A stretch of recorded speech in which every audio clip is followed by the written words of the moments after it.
Game On is brought to you by the Bucks County Community College. Hello, welcome to our On Campus with Game On football show. I'm your host, Jeff Beideman, and joining me here are Renee Washington, Drew Markol, and Jen Wielgus. And this week, we find ourselves at the home of the Bulldogs, Morrisville High School. All right, Jen, last week we spent a lot of time breaking down the conference races, dissecting who we thought could win. But hey, you know what? We're 3 weeks out from the playoffs right now. It's time to start talking about some of these playoff races. And speaking of races, obviously North Penn and Wood we think are going to be able to make a deep run. But what other team strikes you as somebody who can make a deep playoff run, whether districts or states? Well, the easy answer I can give you is Neshaminy. I mean, they have that playoff pedigree. You know, they seem to reload every year, not rebuild. You know, regardless of who they have in at quarterback, they have a great sophomore in Brody McAndrew this year. Their defense is serviceable. They're getting better, and they've passed every test that's been in front of them. But I'm going to throw out a really intriguing team to me is Pennsbury. Pennsbury has a great defense. Yes, they do. A very much improved and spread out offense, an exciting offense to watch, not the old ground and pound anymore. With Zach DeMarcus at quarterback. Yeah. And Pennsbury missed the playoffs last year. So that is a hungry bunch. They just went to Truman in a great atmosphere this past week and passed a test. You know, Truman's a good team, and they took care of business. So I think Pennsbury is a team to watch in the playoffs. Yeah, and I remember being there last year when they had to win that last game, and they didn't, and they missed the playoffs.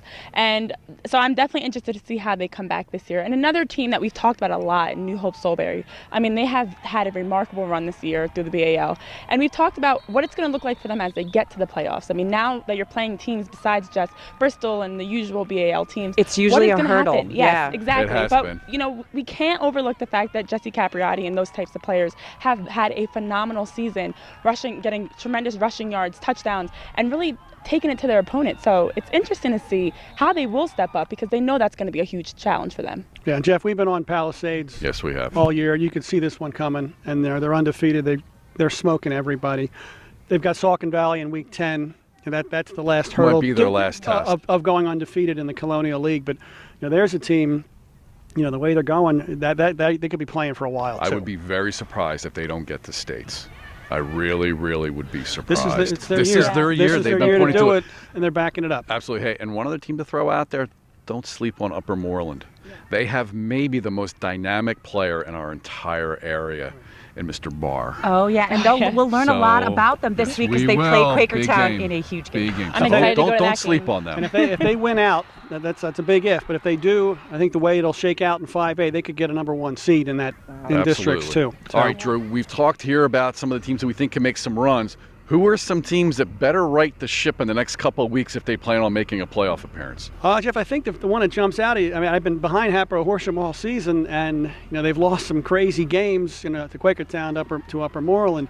I'm looking at Hatboro as one of those teams that has to just get it done and get it fixed now. Well, Ben Salem, we were really high on them at the beginning of the season. And, I mean, rightfully so. A win is a win, but they've come back to earth. They have. Definitely, they've lost 3 straight. And, I mean, they're in the same position this year as they were last year where they absolutely have to win. And I got to tell you, their schedule isn't favorable. They've got Neshaminy this week. Council Rock North, I think they'll win that game. And then that game against Truman at the end of the season. Yeah, it is. That's going to be a big one. They flat out blew it last year. And, I mean, that might be the difference this year of getting in and not getting in. Yeah. And I don't think they're getting in, quite frankly.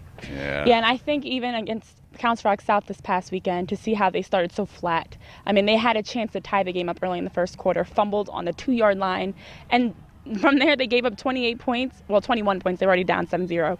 21 straight points, and then they finally got on the scoreboard late in the fourth quarter. I mean, it's just too late, and the players know it, the coaches know it, and they know that every game counts. So to lose that game, and honestly, you tie that game up in the first quarter, you might win that game. And I don't want to leave Morrisville out because they absolutely, I mean, it is a tough road to get to the playoffs. But there is a path. Yes, there is they're a third, path for them. and 2 teams make it in their classification, and both of the teams ahead of them still have to play Bristol, so that's good because Bristol will probably win those games.